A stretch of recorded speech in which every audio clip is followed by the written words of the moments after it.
사랑합니다. 정말 세상에는 많은 환난이 있지요.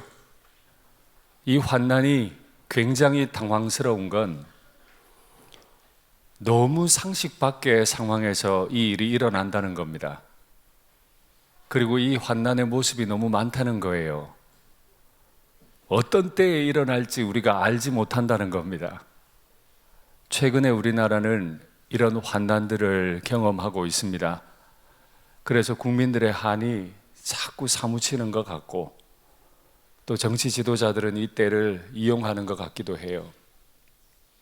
환난은 정말이지 우리를 당황스럽게 만듭니다. 오늘 본문에 보면 환난은 크게 두 종류로 나뉘어져 있는데, 먼저는 자연재해로 인한 환난입니다. 갑자기 땅이 변해요. 땅이 변하니까 산도 흔들려요. 산이 흔들리다 바다에 빠져버립니다. 이런 엄청난 자연재해를 당하면, 이런 환난을 당하면 우리는 너무 당황스럽고 막아낼 수 없죠. 두 번째 환난은 열방에 있는 강한 나라가 우리나라를 공격하러 들어오는 겁니다. 이때도 너무 당황스러워요.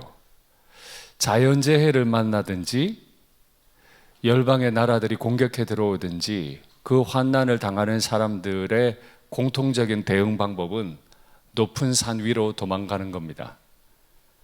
바닷물이 밀려 나오는 걸 보면, 바닷물이 경계를 넘어서 막 밀려오는 걸 보면 계속해서 뛰어야 합니다. 산 위로 도망가야 되죠. 열방이 공격해 들어오면 다른 도리가 없어요. 무조건 높은 요새로 피난처로 뛰어 올라가야만 합니다. 그런데 진짜 당황스러운 건요, 산이 바닷물에 빠져버려서 그런지 갑자기 바닷물이 거꾸로 막 덮친다는 겁니다. 2011년에 우리는 쓰나미라고 하는 걸 실제로 일본에 닥친 쓰나미를 통해 확인했습니다. 파도의 높이가 한 40m 되죠. 그 엄청난 높이의 파도가 나를 향해 덮치면 그때 우리 뭐 할 수 있죠? 이 당황스러운 높이의 파도를 우리는 어떻게 대하면 좋습니까? 인생에 우리가 감당하기 어려운 기대 이상의 환난도 참 많아서 우린 이걸 견뎌내야만 하는데 무슨 힘으로 견딜까요? 오늘 본문 1절에 보니까 하나님은 우리의 피난처시요 힘이시니 환난 중에 만날 큰 도움이시라. 뭐라고요? 하나님은 우리의 피난처시요 힘이시다. 그래서 환난 중에 만날 큰 도움이시다. 성도는 환난이 없기를 사실 내심 바라지만은 환난이 없을 수 없다는 걸 알고 있어요. 집채만한 파도가 덤벼들 때 성도는 한 가지를 알아요. 하나님은 우리의 피난처시다. 바닷물이 경계를 넘어서서 막 밀려 들어올 때 죽을 똥 살똥 산 위로 뛰듯이, 열방이 창을 들고 공격해 들어올 때 우리가 할 수 있는 건 요새로 피난처로 죽을 똥 살똥 뛰듯이, 인생의 환난을 당하면 성도는 어디로 뛴다? 하나님께로 뛴다. 아무것도 할 수 없지만, 이 당황스러운 높이의 파도를 내가 견뎌낼 수 없지만 그 환난을 만났을 때 성도는 하나님을 향해 죽을 똥 살똥 뛰는 사람들이다. 작년에 우리 대한민국은 한 해를 마무리하면서 참 슬픈 일을 당했습니다. 그 당한 일이 지금도 이 나라를 괴롭게 하고 있고, 이 나라는 앞으로 얼마나 힘들지도 모릅니다. 경제적으로는 제2의 IMF를 맞이한다고요. 제가 대학 다닐 때입니다. 많은 직장인들이 명예퇴직하고 나와야 됐죠. 많은 가정이 무너졌습니다. 많은 기업이 손도 못 쓰고 문을 닫았습니다. 완전히 망했습니다. 말 그대로 국가 부도가 났습니다. 저는 그걸 대학 다닐 때 봤죠. 그런 손쓸 수 없는 상황 앞에 성도는 무엇을 한다고요? 하나님을 향해 죽을 똥 살똥 뜁니다. 2025년 많이 어렵대요. 우리는 뭐 한다? 죽을 똥 살똥 하나님께로 뛰면 되는 줄 믿습니다. 그러면 갑자기 하나님께서 힘을 주세요. 그래서 하나님은 우리의 도움이시라 우리가 두려워하지 아니하리로다 하고 뒤에 셀라라고 붙어 있어요. 3절에 나오죠. 이 셀라라는 말의 뜻은 크게 두 가지라 그랬죠. 즐거울 때 셀라는 무슨 뜻이다? 얼쑤. 슬플 때 셀라는 아이고 이런 뜻이라고요.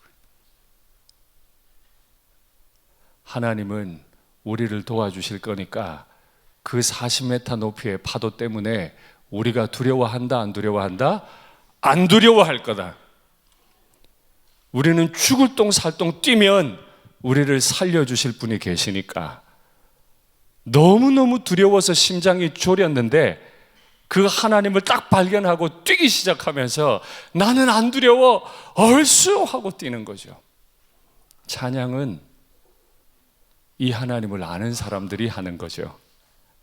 찬양은 환난이 없는 사람들이 하는 게 아니고 환난 중에 나의 피난처 되시고 환난 중에 나의 힘이 되시고 내가 뛰어갈 곳이 있는 걸 아는 사람들이 하는 거죠.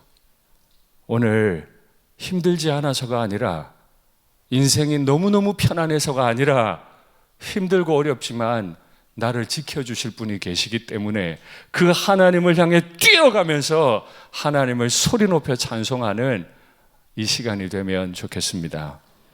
3절에 그렇게 얼쑤하고 기뻐했던 이유가 4절에 곧바로 나옵니다. 한 시내가 흐릅니다. 그런데 이 한 시내가 나뉘어 흘러요. 1절부터 3절까지 보면 큰 물 이야기가 나오거든요. 바다가 경계를 넘어와 버려요. 물 때문에 고생했는데 이 시인은 또 시냇물 얘기를 해요. 한 시내가 흐르다가 나뉘어 흘러요. 그래서 이 시내가 성소로 갑니다. 하나님의 성 곧 지극히 높으신 이의 성소를 기쁘게 한다. 말이 굉장히 어렵죠. 시내가 하나님의 성소를 어떻게 기쁘게 하죠? 지금 그 하나님의 성소에 난리가 난 거예요. 바닷물이 경계를 넘어 막 들어오고 있어요. 적들이 공격을 해서 들어오고 있습니다. 그게 바닷물로 비유된 거죠. 바닷물이 이제 하나님의 백성들, 하나님의 성소를 덮치려고 하는 순간에 하나님이 명령하세요. 이 물이 신의 물로 바뀔지어다. 우리에게 2025년 슬픈 일들이 많이 예고되어 있고 우리의 인생에 환난이 많더라도 우리를 충분히 집어삼킬 만한 파도가 우리 앞에 닥쳐오더라도 하나님은요 말씀하세요. 이 파도가 시내가 될지어다. 그러면 우리를 삼키는 고난의 파도가 은혜의 파도로 바뀌어버려요. 할렐루야. 이렇게 하실 수 있는 하나님이 계시기 때문에 그 하나님을 우리가 바라볼 수 있기 때문에 우리는 찬송하는 겁니다.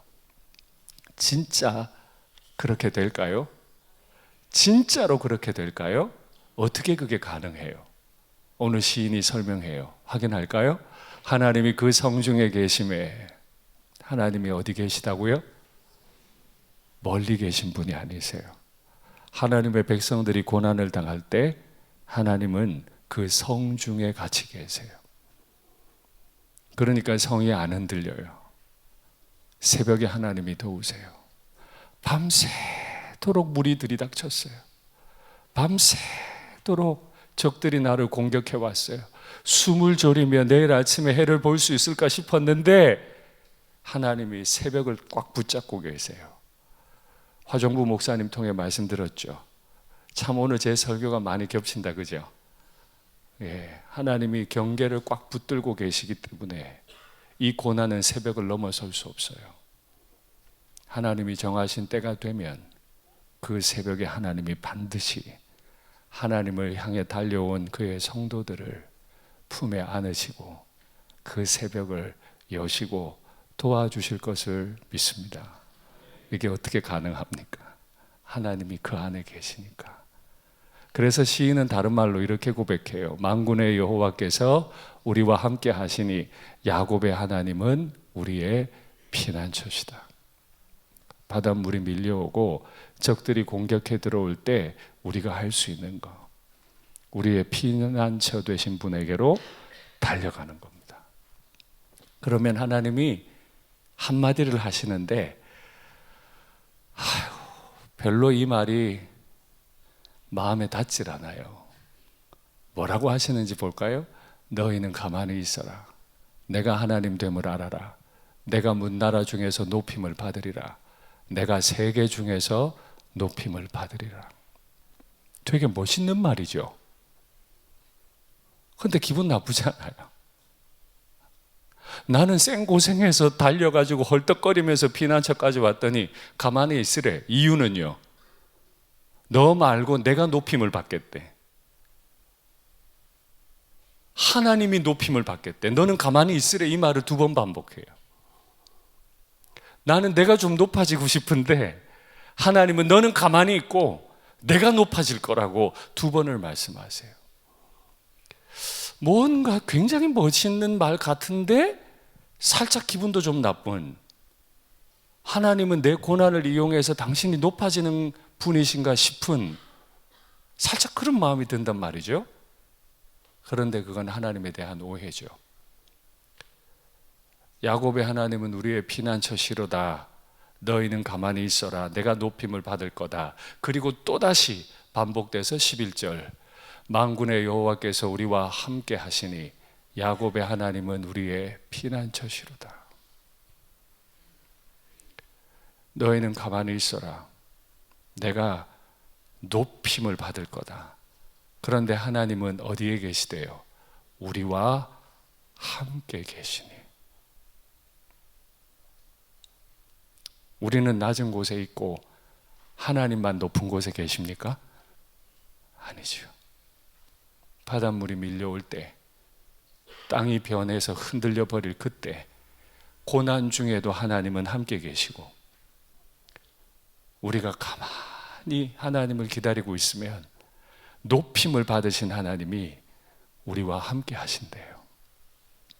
이 시는 고라의 자손이 기록했습니다. 고라가 누군지 잘 아시죠? 나도 레위 사람이다. 너만 레위 사람이냐? 모세의 지도력을 끊임없이 흔들었던 사람이에요. 혼자만 흔든 게 아니에요. 다른 사람들과 연합해서 모세를 흔들어 버렸어요.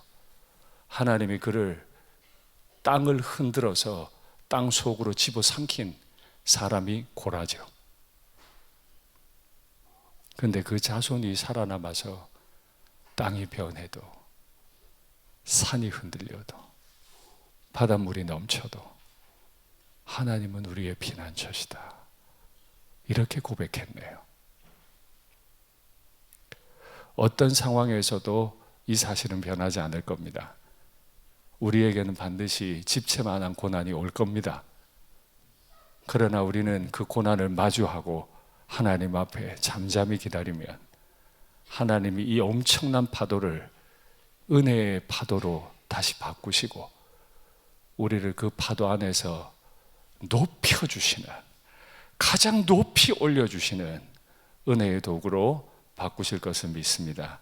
말씀을 맺겠습니다.